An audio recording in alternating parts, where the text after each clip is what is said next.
क्योंकि ये लड़ाई देश की लड़ाई थी। मैं खुली चुनौती देता हूं विपक्ष को।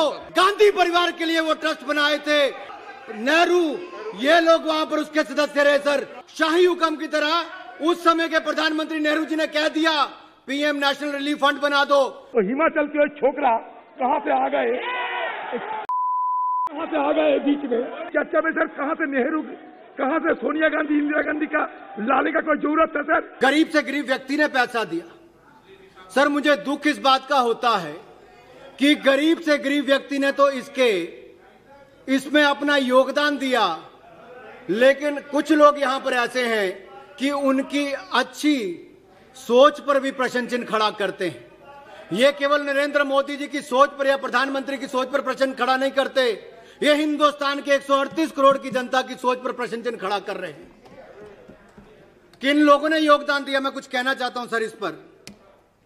सर, उत्तर प्रदेश के प्रयागराज की 9 साल की अनुष्का और 6 साल के युवराज ने अपनी गुल्लक तोड़कर 700 रुपए में से 300 रुपए इसके लिए योगदान दिया है सर। बच्चों ने दिया है सर। अगला कानपुर के किदवई नगर में बच्चों ने मजदूरों के लिए जो गुल्लक तोड़कर सर 5,855 रुपए पीएम केयर फंड के लिए दिए सर।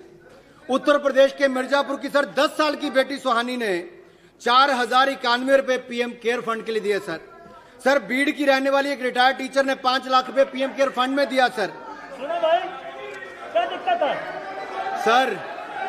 अगर योगदान देने वालों के लिए भी सर, जिन बच्चों ने अपनी गुल्लक तोड़कर पैसा दिया उनका नाम सुनने के लिए भी राजी नहीं है, तो शर्म आनी चाहिए सर इस सोच के ऊपर। सर, उत्तराखंड की अगस्त मुनि 80 साल की वीरांगना सर दर्शना देवी जी सर 10 किलोमीटर पैदल चलकर बैंक आई और अपने जीवन भर की पेंशन 2 लाख रुपए पीएम केयर्स में दी थी सर। 2 लाख रुपया सर। दिल्ली के जयप्रकाश नगर के 82 वर्ष के महेंद्र सिंह सर 1 लाख रुपया पीएम केयर्स फंड के लिए दे दिया सर। उत्तराखंड के गौचर के 60 साल की देवकी भंडारी ने सर 10 लाख रुपए पीएम केयर। सर, नेता हो, अभिनेता हो, मजदूर हो, कर्मचारी हो, सांसद हो या विधायक हो, हर किसी ने अपनी ओर से देने का प्रयास किया है, क्योंकि ये लड़ाई देश की लड़ाई थी और इस लड़ाई में प्रधानमंत्री मोदी जी ने पीएम केयर फंड की स्थापना करने का काम किया सर। अभी उसमें मुझे बहुत कुछ कहना है सर। इनका असली चेहरा तो दिखाना बाकी है सर। इसमें कम से कम आधे घंटे का समय तो चाहिए होगा सर, क्योंकि नहीं, वो आज बिल की फुल डिबेट पे समय बोलना सर इनका सर, या तो आप ये कह लीजिए अभी तो किया तो मुझे विस्तार में अपनी बात अभी रखने का, या सर चर्चा के समय मुझे अपनी पूरी बात रखने का अवसर मिले। चर्चा के समय पूरा मौका सर, मैं एक बात जरूर कहना चाहता हूं, प्रधानमंत्री जब आप चर्चा करने आए तो मेरे विपक्ष के लोगों से अनुरोध रहेगा, कृपया करके प्रधानमंत्री नेशनल रिलीफ फंड को पढ़कर आए। 1948 में सर शाही हुक्म की तरह उस समय के प्रधानमंत्री नेहरू जी ने कह दिया पीएम नेशनल रिलीफ फंड बना दो। 1948 से लेकर आज तक उसकी रजिस्ट्रेशन तक नहीं हो पाई। यहां सर 48 तक उसकी रजिस्ट्रेशन आज तक नहीं हो पाई सर। कैसे उसको एफसीआरए क्लियरेंस मिली, कैसे उसको 12A की रजिस्ट्रेशन बगैर ट्रस्ट के सर, ट्रस्ट रजिस्टर नहीं है, ट्रस्ट डीड नहीं है, आपने सेक्शन 12A में कैसे उसको रजिस्टर किया? एटीजी की आपने एग्जम्पशन उसको कैसे दी? एफसीआरए की क्लियरेंस आपने उसको कैसे दी? मैं पूछना चाहता हूं आप लोगों से। हमने यहां पर पीएम केयर्स संवैधानिक रूप से एक रजिस्टर्ड पब्लिक चैरिटेबल ट्रस्ट है सर। मैं खुली चुनौती देता हूं विपक्ष को, किसी भी मुद्दे पर चर्चा कर ले। यह संवैधानिक रूप से पब्लिक चैरिटेबल ट्रस्ट है, हिंदुस्तान की 138 करोड़ की जनता के लिए है। आपने केवल एक परिवार, गांधी परिवार के लिए वो ट्रस्ट बनाए थे। प्रधानमंत्री नेशनल रिलीफ फंड में सोनिया गांधी, नेहरू, ये लोग वहां पर उसके सदस्य रहे सर। इसकी विस्तार में चर्चा होनी चाहिए। दूध का दूध, पानी का पानी हो, देश को आपका असली चेहरा नजर आना चाहिए सर इसके ऊपर। हम भी सब बड़े ध्यान से सुन रही थी सर उनकी सारी बात।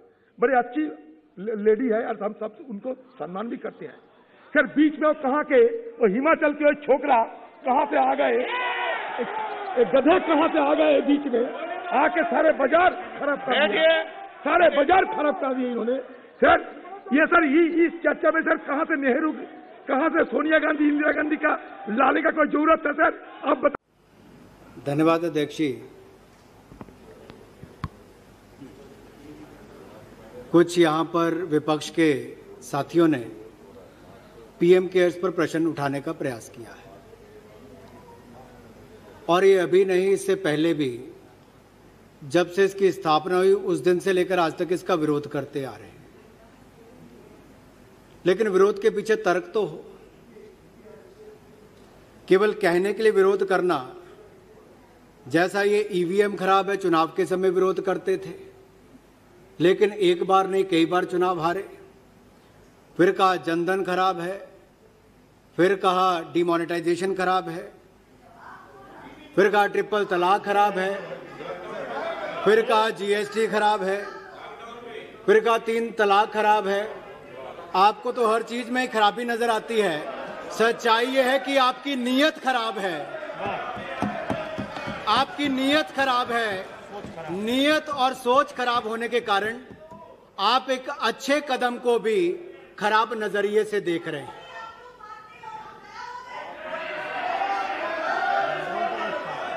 और अध्यक्ष जी, पीएम केयर्स खराब क्यों है? क्या गलती है?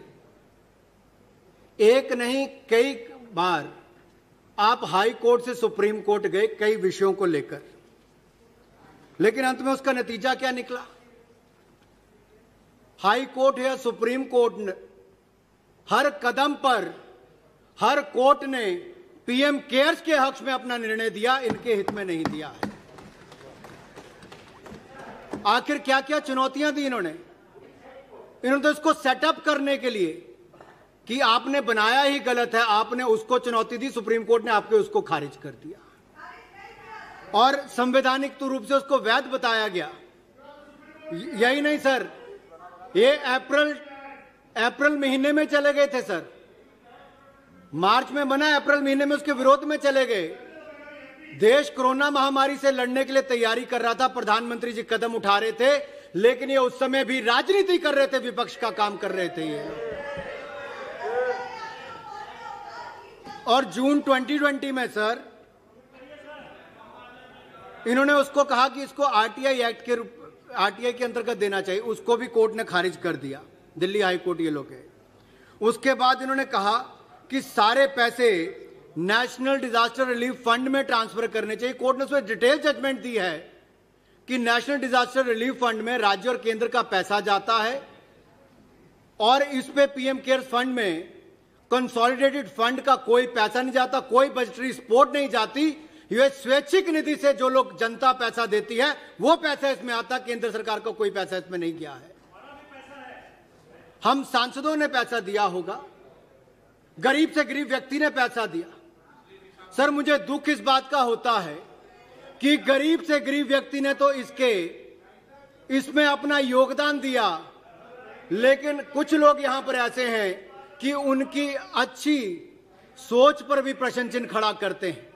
ये केवल नरेंद्र मोदी जी की सोच पर या प्रधानमंत्री की सोच पर प्रश्न खड़ा नहीं करते, ये हिंदुस्तान के 138 करोड़ की जनता की सोच पर प्रश्न चिन्ह खड़ा कर रहे हैं। किन लोगों ने योगदान दिया, मैं कुछ कहना चाहता हूं सर इस पर। सर उत्तर प्रदेश के प्रयागराज की 9 साल की अनुष्का और 6 साल के युवराज ने अपनी गुल्लक तोड़कर 700 रुपए में से 300 रुपए इसके लिए योगदान दिया है सर, बच्चों ने दिया है सर। अगला कानपुर के किदवई नगर में बच्चों ने मजदूरों के लिए जो गुल्लक तोड़कर सर 5,855 रुपए पीएम केयर्स फंड के लिए दिए सर। उत्तर प्रदेश के मिर्जापुर की सर 10 साल की बेटी सुहानी ने 4,091 रुपए पीएम केयर फंड के लिए दिए सर। बीड़ की रहने वाली एक रिटायर्ड टीचर ने 5 लाख रुपए पीएम केयर फंड में दिया सर। सुनो भाई, क्या दिक्कत है? सर अगर योगदान देने वालों के लिए भी सर, जिन बच्चों ने अपनी गुल्लक तोड़कर पैसा दिया उनका नाम सुनने के लिए भी राजी नहीं है, तो शर्म आनी चाहिए सर इस सोच के ऊपर। सर उत्तराखंड की अगस्त मुनि 80 साल की वीरांगना सर दर्शना देवी जी सर 10 किलोमीटर पैदल चलकर बैंक आई और अपने जीवन भर की पेंशन 2 लाख रुपया पीएम केयर्स में दी थी सर, 2 लाख रुपया सर। दिल्ली के जयप्रकाश नगर के 82 वर्ष के महेंद्र सिंह सर 1 लाख रुपया पीएम केयर्स फंड के लिए दे दिया सर। उत्तराखंड के गौचर के 60 साल की देवकी भंडारी ने सर 10 लाख रुपया पीएम केयर। सर नेता हो, अभिनेता हो, मजदूर हो, कर्मचारी हो, सांसद हो या विधायक हो, हर किसी ने अपनी ओर से देने का प्रयास किया है, क्योंकि ये लड़ाई देश की लड़ाई थी और इस लड़ाई में प्रधानमंत्री मोदी जी ने पीएम केयर फंड की स्थापना करने का काम किया सर। सर अभी उसमें मुझे बहुत कुछ कहना है सर इनका असली चेहरा तो दिखाना बाकी है सर इसमें कम से कम आधे घंटे का समय तो चाहिए होगा सर, क्योंकि नहीं, वो आज जो बिल की फुल डिबेट पे समय बोल सर या तो आप ये कह लीजिए अभी तो किया तो मुझे विस्तार में अपनी बात अभी रखने का, या सर चर्चा के समय मुझे अपनी पूरी बात रखने का अवसर मिले। के समय पूरा मौका सर मैं एक बात जरूर कहना चाहता हूं, प्रधानमंत्री जब आप चर्चा करने आए तो मेरे विपक्ष के लोगों से अनुरोध रहेगा, कृपया करके प्रधानमंत्री नेशनल रिलीफ फंड को पढ़कर आए। 1948 में सर शाही हुक्म की तरह उस समय के प्रधानमंत्री नेहरू जी ने कह दिया पीएम नेशनल रिलीफ फंड बना दो। 1948 से लेकर आज तक उसकी रजिस्ट्रेशन तक नहीं हो पाई। यहां सर 48 तक उसकी रजिस्ट्रेशन आज तक नहीं हो पाई। सर कैसे उसको एफसीआरए क्लियरेंस मिली, कैसे उसको 12A की रजिस्ट्रेशन बगैर ट्रस्ट के, सर ट्रस्ट रजिस्टर नहीं है, ट्रस्ट डीड नहीं है, आपने सेक्शन 12A में कैसे उसको रजिस्टर किया, एटीजी की आपने एग्जम्पशन उसको कैसे दी, एफसीआरए की क्लियरेंस आपने उसको कैसे दी। मैं पूछना चाहता हूं आप लोगों से, हमने यहां पर पीएम केयर्स संविधानिक रूप से एक रजिस्टर्ड पब्लिक चैरिटेबल ट्रस्ट है सर। मैं खुली चुनौती देता हूं विपक्ष को, किसी भी मुद्दे पर चर्चा कर ले, यह संवैधानिक रूप से पब्लिक चैरिटेबल ट्रस्ट है, हिंदुस्तान की 138 करोड़ की जनता के लिए है। आपने केवल एक परिवार, गांधी परिवार के लिए वो ट्रस्ट बनाए थे। प्रधानमंत्री नेशनल रिलीफ फंड में सोनिया गांधी, नेहरू, ये लोग वहां पर उसके सदस्य रहे सर। इसकी विस्तार में चर्चा होनी चाहिए। दूध का दूध, पानी का पानी हो, देश को आपका असली चेहरा नजर आना चाहिए सर इसके ऊपर।